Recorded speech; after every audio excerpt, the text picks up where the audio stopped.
A couple decades ago, telling someone not to get a degree would have gotten you laughed out of a classroom. Things have changed since then. Student debt is at an all-time high, while underemployment has skyrocketed. While it's still true that becoming a doctor or professor may pay off after years of dedication and debt, the majority of graduates aren't so lucky. As of today, there is a total of around $1.8 trillion of student debt. This is almost 4 times the amount of debt from 20 years ago, which was $520 million in 2006. The idea of getting a degree has been ingrained into the psyche of us for several generations. But now people are realizing that they have been conned, and millions are regretting ever stepping foot onto that campus in the first place. So without further ado, let's dive into the many reasons why taking on the burden of student loans is not only a bad decision, but can ruin your life. One of the most daunting aspects of traditional student loans is how interest accumulates over time. The repaid amount can far exceed the original loan amount for many borrowers. Numerous real-life instances exist where graduates shoulder the burden of repaying interest amounting to hundreds of thousands of dollars. For the 2023 to 2024 academic year, the interest rates for federal student loans were set at 5.5% for undergraduates, 7.05% for graduate students using direct unsubsidized loans, and 8.05% for parents and graduate students using Direct Plus. This substantial interest burden can significantly extend the time it takes to become debt-free and can delay other financial goals, such as saving for retirement or buying a home. Traditional student loans often tie borrowers to an extended repayment period, sometimes up to 30 years. This long-term financial commitment can significantly affect a person's life choices, such as buying a house or starting a family. With the extremely high cost of living and wages that can't keep up, student loan payments often take up whatever extra money you have left to save or spend. Need a repair for your vehicle, or has your electricity rates gone up for the 3rd time this year? Too bad. Better pay your student loans or they will ruin your credit. The impact on financial freedom is overwhelming. The risk of defaulting on student loans is a serious concern, with statistics showing a steady increase in default rates over the years. As of 2021, about 12% of student loan borrowers in the U.S. were in default. Even worse, those who default on government loans, over 90% of all borrowers, will start having their paychecks garnished eventually. Defaulting on a student loan has severe consequences. It can severely damage credit scores, making qualifying for mortgages, auto loans, or even some jobs difficult. To add flame to the fire, student loans are typically not dischargeable in bankruptcy, making default something you can never get rid of. Most traditional student loans offer very little flexibility in terms of repayment options. Borrowers are usually locked into a fixed repayment plan. Lost your job or took a pay cut? Too bad. Have your bills increased due to increased rent, groceries, and utilities? Sucks for you. Did you get cancer and are now drowning in medical debt? You have 2 options. Pay those loans or you can fuck off and die. Student loans significantly impact a borrower's credit score, the thing that determines an individual's financial health. Regular, on-time payments can positively affect credit scores, but late or missed payments have the opposite effect. This impact is particularly important considering the large balances and long repayment periods associated with student loans. When an 18-year-old has no student loans, they can obtain credit much faster and easier than someone who does. The teenager with no loans can open up a few secured $300 credit cards, and within maybe 6 months will have decent credit history. The recent graduate who has $20,000 to $100,000 in debt will have nothing to show except a high amount of debt with no repayment history. Most of these graduates can't even get a credit card or loan to pay back responsibly. Even if they somehow manage, the small amount of repayment history will get wrecked by their high student loan balances and poor credit age. The person with no student loans ends up with a 700 credit score, while the graduate ends up with a 500. You can't get approved for basically anything with a score that low, especially a mortgage, which generally requires a 650 or higher. It will take many years before the graduate is able to catch up. The necessity to repay student loans can put immense amounts of pressure on a graduate's career choices. Many must prioritize high-paying jobs over careers that align with their passions or values. This dynamic can lead to a workforce more driven by financial necessity than professional satisfaction or personal fulfillment. The result is more pencil pushers who contemplate suicide every day instead of entrepreneurs who take leaps of faith by creating small businesses that can create more jobs. We really need more of those right now. The country is losing hundreds of thousands of jobs every month due to business closures and AI, fueled by increasing costs of literally everything. Wages still haven't caught up since COVID, and the wealth gap is at the highest it's ever been in nearly a century.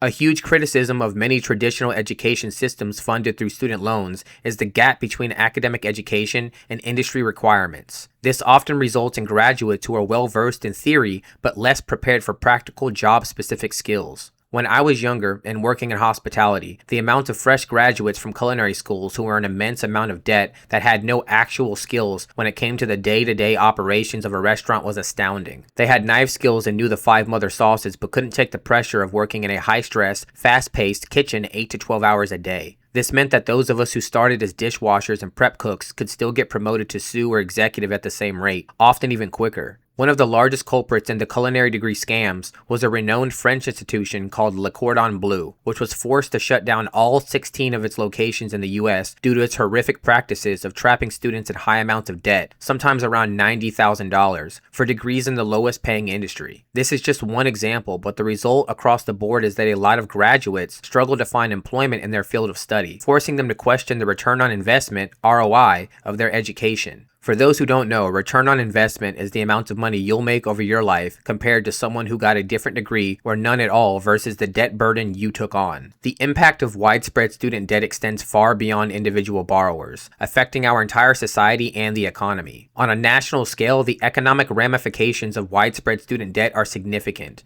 A heavily indebted workforce is less likely to spend on goods and services or invest in new ventures. The debt burden increases financial stress and decreases mental health among the population, further impacting societal well-being and economic productivity. I'm not saying that pursuing some form of higher education is bad. In fact, it's sadly necessary these days if you want to be more competitive in a shrinking job market. But these options don't have to result in decades of debt. Scholarships and grants are excellent alternatives to student loans as they do not require repayment. These funds can come from various sources including governments, educational institutions, private organizations, and community groups. To maximize the chances of receiving a scholarship or grant, it's essential to start the search and application process early and usually involves you to have academic achievements, community involvement, or specific talents and skills. There are plenty of scholarships and grants for a wide variety of fields like healthcare and social services, paying out more than your typical federal grant such as the Pell. I'm sure many of us know someone who got a full ride scholarship. Work-study programs offer a unique balance between employment and education. They allow students to gain work experience while studying. These programs typically involve part-time jobs related to a student's field or study or roles contributing to their college or university. These positions provide a source of income and offer valuable work experience without taking on as much debt or any at all. Not only that, students often gain relevant skills, professional contacts, and practical experience in their chosen field, which enhances their employability post-graduation. I'd like to emphasize on the professional contacts part because when it comes to success in this country, it's often who you know, not what you know. Sure, Tom, the customer service rep that's had a solid performance record for the past 3 years, fits all the qualifications for a promotion to department head. But he's not the one who goes to the company president's birthday party every year and even babysat his kids once when he took that much-needed vacay to Cozumel. You did, and even though you show up late often, fall asleep sometimes at your desk, and have no idea how to use Microsoft Excel, you're the one who's first in line. Corporate sponsorship and employer tuition assistance programs are innovative ways businesses contribute to employee education. A lot of companies offer to finance part or all of an employee's education based on the recognition that the skills gained can be valuable to the organization. Now, this might be a long shot, and I haven't personally seen too many folks get this kind of treatment, even though it was promoted by HR or hiring managers. But there are definitely some who are able to take advantage. This is because data shows companies that it leads to higher retention rates and improved employee performance. For example, Starbucks College Achievement Plan, in partnership with Arizona State University, offers full tuition coverage for its employees. Why would anyone want to work at Starbucks the rest of their life? I have no idea, but hell, if it gets you a degree for cheap or for free, you better eat, sleep, and breathe caramel macchiatos until that paper is in your hand. Online and community college courses are low-cost and flexible learning options for students. While statistically graduates with associate's degrees make less than those with bachelor's, they still make more than those with just high school diplomas and pay significantly less for those degrees. Popular community colleges like Lone Star in Texas cost around $3,000 for a year's tuition if you live here. Given that basically everyone is approved by FAFSA for Pell Grants, it makes attending the college completely free. You even usually get a good chunk of change back since Pell pays out up to $7,395 a year. This covers books, laptops, and even some bills if you're living on your own. Even better, these same colleges usually offer trade programs, which often take from 6 months to a year and cost very little compared to a traditional degree. Companies down here in Texas love to pay for these kinds of programs for their employees. Popular trades like trucking, electrical engineering, plumbing, HVAC, and pipe fitting are often covered by employers and the same federal or state grants. While many of these trades don't pay as well as they used to, they're still generally enough to make a decent living and still have large unions you can apply to join as well. Often these union jobs come with incredible benefits aside from job security and can pay $40 to $60 an hour. In a time when so many have to work multiple jobs to stay afloat and never know if today is the day that they will be laid off or fired, landing a union job feels like hitting the lottery. Why go into debt $50,000, spend the next 10 years fixing your credit, and 30 years paying off the debt just to end up working in an office making $45K a year when you can work your way up to a tenured driver at UPS making nearly $50 an hour with a pension, house, paid off car, and coworkers who aren't trying to stab you in the back every chance they get? The importance of these courses in the modern job market cannot be understated. Income share agreements, ISAs, present a unique approach to funding education. In an ISA, a student agrees to pay a percentage of their future income for a set period after graduation in exchange for funding their education. This model shifts the focus from fixed debt repayment to a flexible arrangement based on the graduate's earning capacity. Compared with traditional loans, ISAs offer several advantages. They typically come with a cap on total repayments and provide a safety net, as payments are reduced or paused if the graduate's income falls below a certain threshold. This system can offer a peace of mind to students as their repayments are directly tied to their post-graduation success. Boot camps and accelerated learning programs offer intensive training in high-demand skills like coding, digital marketing, and data science. These programs are designed to be short-term yet highly focused. The fast-paced nature of these programs makes them ideal for those looking to transition into a new career swiftly. For example, becoming a programmer or software engineer is really daunting for those with little mathematical knowledge. Yet when I was in high school, there was a huge emphasis on getting a degree in something like computer science because technology was the future. They weren't wrong, but the reality ended up being that there were far too many underqualified graduates and far too little jobs. Not only that, lower level career paths like data entry were replaced by automated software. This meant that only the most talented in the hiring pool were brought on to companies such as Google, Microsoft, etc. Tons of graduates for CS are in immense amounts of debt and ended up having to settle for jobs not related to technology at all.